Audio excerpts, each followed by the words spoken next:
Sur ma dernière acquisition pour mon nouveau projet, j'ai un problème de sifflement quand j'accélère. Je soupçonne une durite d'air. J'ai pas encore bien regardé. À mon avis, je pense savoir d'où ça vient. Donc on est sur la Ford Escort de 1985 MK4. On va voir ça ensemble. Je vais essayer de vous montrer dans un premier temps le bruit exact en démarrant le moteur et en accélérant un petit coup, en espérant que vous puissiez l'entendre un minimum.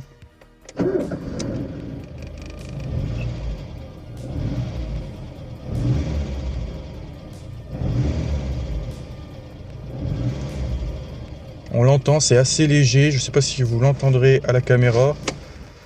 On va aller voir ça tout de suite, je vais ouvrir le capot et on va aller voir ça.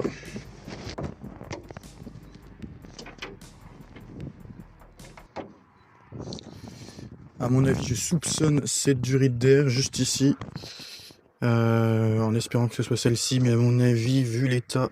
Ah, puis là, elle a l'air d'être trouée. Je pense que ça doit venir d'ici. Ah, mais à mon avis, il est fendu. S'il est fendu, je pense que c'est mort. Voilà, je peux le retirer par ici.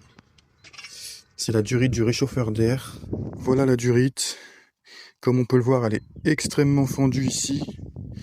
C'est ça qui doit causer le sifflement, parce que l'air essaye de passer et au final, il s'extrait par ici. À mon avis, vu que c'est assez compressé au niveau d'ici, je pense que l'air essaye de passer, même ici en fait, parce que je vois que ça a été rafistolé. À mon avis, la solution facile et gratuite que je pourrais avoir, ce serait de mettre du scotch tout autour. Je vais regarder ça tout de suite. À mon avis, j'ai encore du scotch dans la portière. On va regarder ça. Ouais, j'ai encore un rouleau de scotch. Bon, ça sera rouge, malheureusement. J'aurais bien aimé en avoir un noir.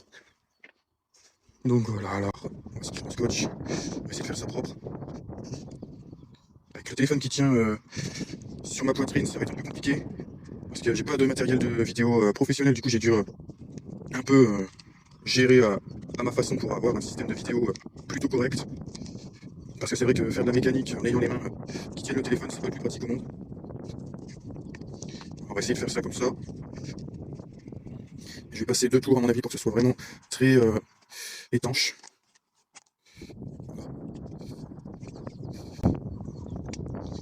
Alors oui, du coup j'ai acquéri un nouveau projet. Comme vous pouvez le voir, c'est la Ford Escort de 1985. C'est un A-Litre 3. Donc c'est la version classique. Pas de turbo, pas de quoi que ce soit. Version essence. Elle est de collection. J'ai pas encore les plaques. Comme vous pouvez le voir, les plaques sont encore blanches. Faut encore que je fasse la demande de carte grise de collection.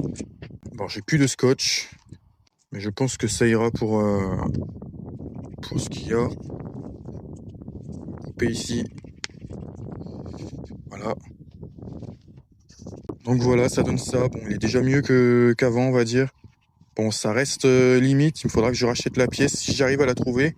Parce que c'est vrai qu'avec des voitures de ces années-là, trouver une pièce dans ce genre-là, même si je pense que je peux avoir ça, quelque chose de ce type-là dans les magasins de bricolage ou quelque chose comme ça. Mais toutefois, ce serait bien d'avoir la pièce d'origine. Le moteur est assez propre pour une voiture sortie de grange. Je l'ai eu pour 1000 € négociés. 1000 € négociés, c'était plutôt un bon prix pour une voiture de ces années-là. Sachant qu'elle est collection et puis que franchement c'est une sacrée bête, comme on peut le voir.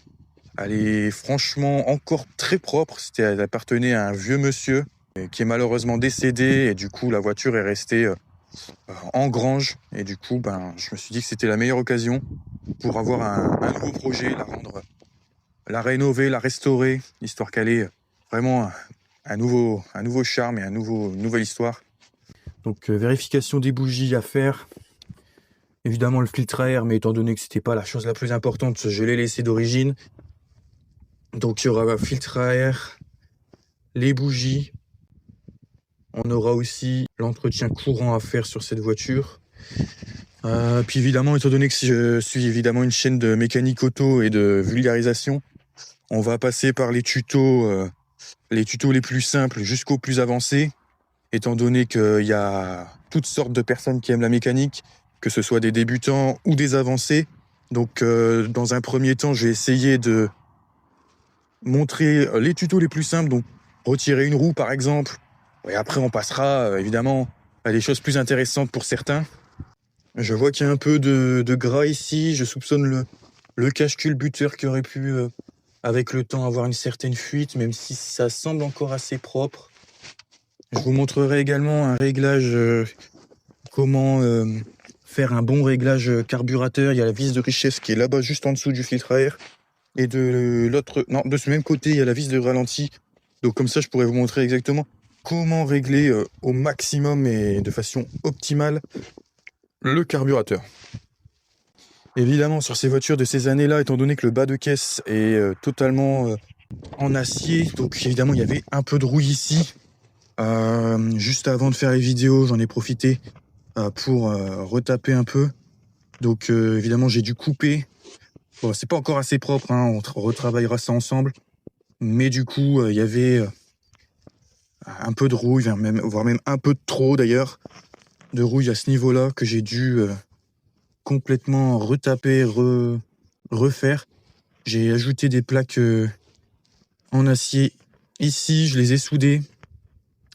J'ai essayé de refaire à peu près la forme avec un peu de produit. Et évidemment, de l'anti-rouille, sinon ça va revenir et ça c'est pas le but quand on essaye de retaper et de restaurer une voiture de ces années-là.